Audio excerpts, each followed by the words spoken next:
रेहाना और रवि की शादी के बाद रवि के पास कुछ नहीं था। रेहाना, तुमने मुझसे शादी करके एहसान किया है। मुझसे ज्यादा तो तुम कमाती हो। अरे तो क्या हुआ, एक दिन आएगा रवि कि तुम खूब पैसा कमाओगे। मुझे तुम पर पूरा विश्वास है। रवि और रेहाना खुद को स्टैंड करने के लिए पूरी मेहनत करते। रेहाना, मैं नौकरी नहीं करना चाहता हूँ। तो कोई बात नहीं, मैं नौकरी करके घर चलाती हूँ, तुम बिजनेस सेट करने की कोशिश करो। एक दिन रेहाना, तुम जानती हो, मैंने जो विज्ञापन बनाने वाली कंपनी खोली थी ना, उसे बड़ी ब्रांड का ऑफर आया है। अब हम लोगों के दिन ब्यारे न्यारे हो गए हैं। मैं जानती थी रवि कि एक दिन तुम सेटल हो जाओगे। रवि का काम अच्छा चल जाता है। एक दिन वो रेहाना से कहता है, रेहाना, अब हम लोगों का बच्चा भी हो गया है। बहुत छोटा है वो। उसका ख्याल कैसे रखेंगे हम? कैसे क्या, मैं गांव से माँ को लेकर आ जाती हूँ। नौकरी से हाफ डे ले लिया करूंगी। अभी तो वो छोटा है, स्कूल जाने तक मैं मैनेज कर लूंगी।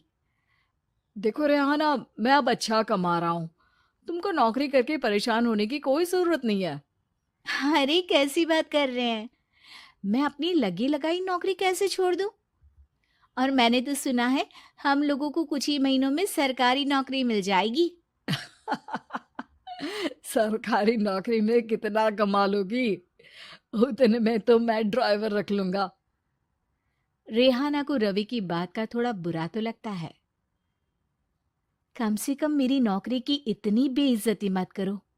भूल गए, इसी नौकरी के बदौलत तुमने अपना बिजनेस खड़ा किया है। अरे वो तो मैं किसी के भरोसे भी कर लेता। देखो, अपने बच्चे को संभालो, घर का काम करो। अब बाहर जाती तुम अच्छी नहीं लगती हो। रेहाना रवि के कहने पर नौकरी तो छोड़ देती है, लेकिन अब बड़े से घर में उसकी कीमत किसी नौकर से कम नहीं होती। एक दिन रवि का दोस्त आता है। भाभी, हम लोग तो आपको तब से जानते हैं जब से आप लोग शादी होकर इस शहर में आए थे। आपकी बदौलत ही सारा बिजनेस खड़ा हुआ है। ये किस्मत तो आप ही की है भाभी। हाँ हाँ भाई, हमारी मेहनत तो कुछ है ही नहीं। अरे होगी, लेकिन भाभी की किस्मत के आगे कुछ नहीं। दोस्त वहां से चला जाता है, लेकिन रवि का गुस्सा सातवें आसमान में होता है। देखा कैसे बोल रहा था? अरे बिल्कुल अच्छा आदमी नहीं है ये। कैसी बात कर रहे हैं आप? प्रशांत भैया तो बहुत अच्छे इंसान है रवि। कैसे उन्होंने हमारे मुश्किल वक्त में हमारा साथ दिया था। अरे था पैसा तो साथ दिया, नहीं तो कौन पूछता है? रवि का व्यवहार पैसा आते ही अलग हो गया। वो बंदे को बंदा नहीं समझता। घमंड से घिरे रवि ने तो एक दिन हद ही कर दी। रेहाना, मैं अब तुम्हारे साथ नहीं रह सकता हूँ। क्या?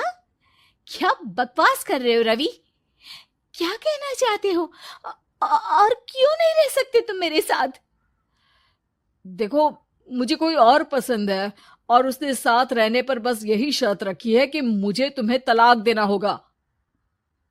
रेहाना, जो कि एक स्वावलंबी महिला थी, उसने बिना देर किए रवि को कह दिया, कोई इश्यू नहीं, मुझे पैकिंग में 4 दिन का वक्त लगेगा, लेकिन तब तक मैं तुम्हारे साथ नहीं रहूंगी। 4 दिन के लिए तुम कहीं और शिफ्ट हो जाओ, मैं घर से निकलूंगी तो बता दूंगी। रवि घर छोड़कर चला जाता है। रेहाना को दुख होता है, वो रोती है, लेकिन व्यवहार से स्ट्रांग रेहाना को पति के वापस आने का और उसे सबक सिखाने का पूरा भरोसा था। फिर एक दिन, अरे शुशिका, कब शादी करोगी तुम मुझसे? यार मैंने तो सोचा था तुम शादी से पहले मुझे विदेश लेकर जाओगे, महंगी कार दिलाओगे। अरे सब दिला दूंगा, लेकिन पहले मुझसे शादी तो कर लो। हाँ हाँ, क्यों नहीं। मैं कुछ दिनों के लिए अपने मम्मी पापा के पास जा रही हूँ और लोगों से अपनी शादी की बात करूंगी। अरे शुशिका, कैसे रहूंगा मैं तुम्हारे बिना? अब तो शादी ही होने वाली है हम लोगों की। शुशिका रवि को छोड़कर चली जाती है। रवि घर आता है, जहां रेहाना को ना पाकर उसे सब अजीब लगता है। घर तो रेहाना के बिना कुछ नहीं है। बच्चे की याद भी आ रही है। चलो एक वीडियो कॉल कर लेता हूँ। रवि रेहाना को वीडियो कॉल करता है, लेकिन रेहाना फोन नहीं उठाती। रात को सोते वक्त मन कर रहा है मुन्ने को गले लगा लूं। चलो कोई ना, शुशिका से शादी के बाद मेरे और भी बच्चे होंगे। अगले दिन रवि ऑफिस जाता है, जहां टीना खड़ी होती है। सर, आपने अपने नए ऐड के लिए मॉडल की रिक्वायरमेंट डाली थी ना, मैं उसी के लिए आई हूँ। रवि टीना को देखकर खुश हो जाता है। अब शादी हो गई है तुम्हारी? नहीं सर, बस अच्छा सा हैंडसम और अमीर लड़का देख रहे हैं मेरे मम्मी पापा। रवि के दिमाग से तो टीना को देखकर शुशिका का ख्याल भी खत्म हो जाता है। अरे यार, ये लड़की मिल जाए कितनी सुंदर है।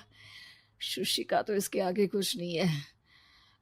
आ, अब क्या तुम्हें ऐसा नहीं लगता कि मुझसे मिलकर तुम्हारी ये खोज खत्म हो गई है? आप ना, आप तो 2 बच्चों की पापा लग रहे हैं। अरे नहीं नहीं, मेरी शादी तो हुई थी, लेकिन बीवी को किसी और से प्यार था, मुझे छोड़कर चली गई।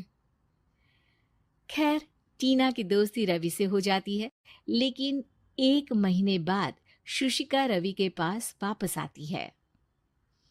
मेरे मम्मी पापा तुमसे मिलना चाहते हैं, लेकिन उन लोगों को ये मत बताना कि तुम पहले से शादीशुदा हो, और हाँ, शादी से पहले अपनी सारी प्रॉपर्टी तुमको मेरे नाम करनी होगी।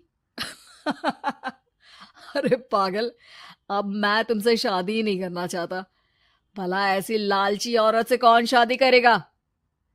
तभी वहां टीना आ जाती है। रवि, ये पागल सी औरत कौन है? देखो, तुमने ही कह दिया ना पागल, तो पागल ही है। पता नहीं कौन है, कह रही है शादी कर लो, लेकिन शादी से पहले अपनी सारी प्रॉपर्टी मेरे नाम कर दो। बोल तो सही रही है। वैसे तुम जानती हो, मेरी एक सहेली है, उसके पति ने उसे पैसा आते ही छोड़ दिया, जबकि उसको खड़ा करने वाली ही मेरी सहेली थी। और मुझे भी भरोसा नहीं है। अगर मैं भी तुमसे शादी करूंगी तो तभी, जब तुम मेरे नाम अपनी सारी प्रॉपर्टी कर दोगे। अरे हाँ हाँ, क्यों नहीं, बिल्कुल कर दूंगा। रवि और टीना की शादी की तारीख तय हो जाती है। वो अपनी सारी प्रॉपर्टी के कागज लेकर शादी वाली जगह पर पहुंचता है, लेकिन वहां टीना आती नहीं। रवि टीना को मैसेज करता है। कहाँ हो?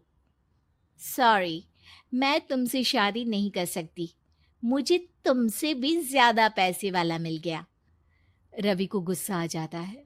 वो गुस्से से सारा डेकोरेशन तोड़ रहा होता है कि वहां रेहाना आ जाती है। सर, क्या हो गया? क्या डेकोरेशन पसंद नहीं आई आपको? अ, तुम तुम यहाँ क्या कर रही हो? मैं यहाँ की डेकोरेटर हूँ।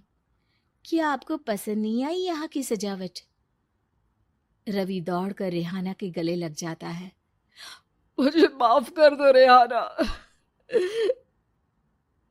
रवि रेहाना के गले लग जाता है और रेहाना टीना को